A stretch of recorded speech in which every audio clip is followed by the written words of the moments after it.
Friends, welcome to tasty food MS. ఈరోజు ఎంతో టేస్టీగా ఉండే పిజ్జా ఎలా చేయాలో చూద్దాం. ముందుగా డో కోసం ఒక బౌల్లో మైదా 250 గ్రామ్స్ తీసుకొని, baking soda 1/4 teaspoon, baking powder 1 teaspoon, sugar 1 tea spoon,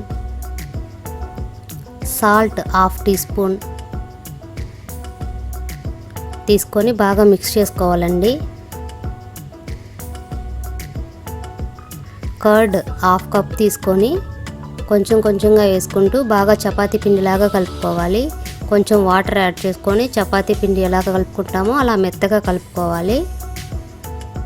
ఇలా కలుపుకున్న దాన్ని ఒక 2 గంటల పాటు తడిబట్ట వేసేసి పక్కన పెట్టేయాలండి.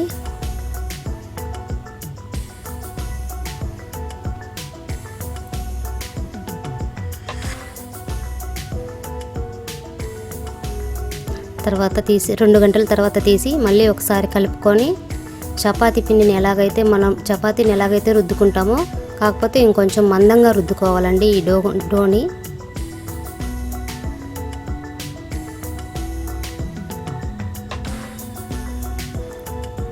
ఒక పిజ్జా ట్రేలో కొంచెం ఆయిల్ అప్లై చేసుకొని ఆ డోని మనం చపాతీలాగా రుద్దుకున్నాం కదండి, అది దాంట్లో పెట్టేయాలండి. చేత్తో అలా అనుకోవాలి, లేదా ఫోక్ తీసుకొని మధ్య మధ్యలో అలా అనడం వల్ల బాగా మిశ్రమం పడుతుందండి. తర్వాత పిజ్జా సాస్ అప్లై చేసి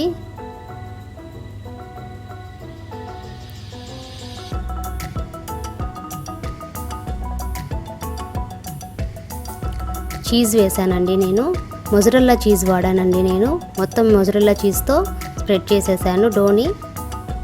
నెక్స్ట్ క్యాప్సికమ్ వచ్చేసి నేను గ్రీన్ అండ్ రెడ్ వాడానండి. మొత్తం అలాగే స్ప్రెడ్ చేసుకున్నానండి.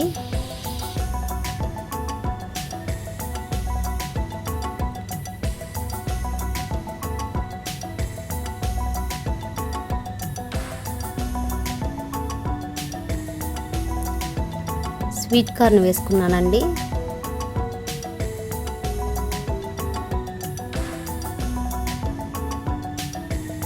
నెక్స్ట్ టొమాటో వేసుకున్నానండి.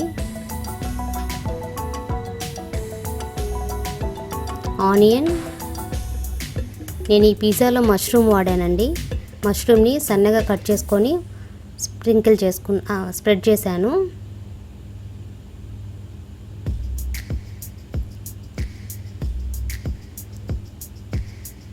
మళ్ళీ మొజరెల్లా చీజ్ని అక్కడక్కడ బాగా పట్టేలాగా వేసుకున్నాను. ముందుగా స్టవ్ పైన ఒక గిన్నె పెట్టుకొని ఈ పిజ్జా ట్రే పట్టేలాగా ఉండాలండి గిన్నె. దాంట్లో నేను సాల్ట్ వేసుకున్నానంటే, సాల్ట్ ఎందుకు వేసుకున్నానంటే అడుగు అంటకుండా ఉండడానికి, మరియు హీట్ బాగా వస్తుందండి సాల్ట్ వేసుకోవడం వల్ల. ఇప్పుడు ప్రీ హీట్ ఒక 5 మినిట్స్ చేసుకున్నానండి. తర్వాత ఆ పిజ్జా ట్రే మనం పెట్టుకున్నాం కదండి, ఆ ట్రేని దాంట్లో పెట్టేయాలి. అంచులు తగలకుండా చూసుకోవాలండి. ఇప్పుడు ఒక మూతతో కవర్ చేసేయాలి ఆ గిన్నెని.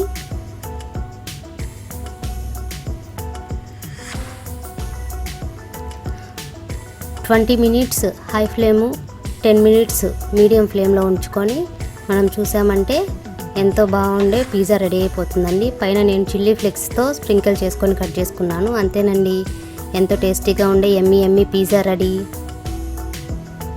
Please like, share and subscribe to my channel. Thank you.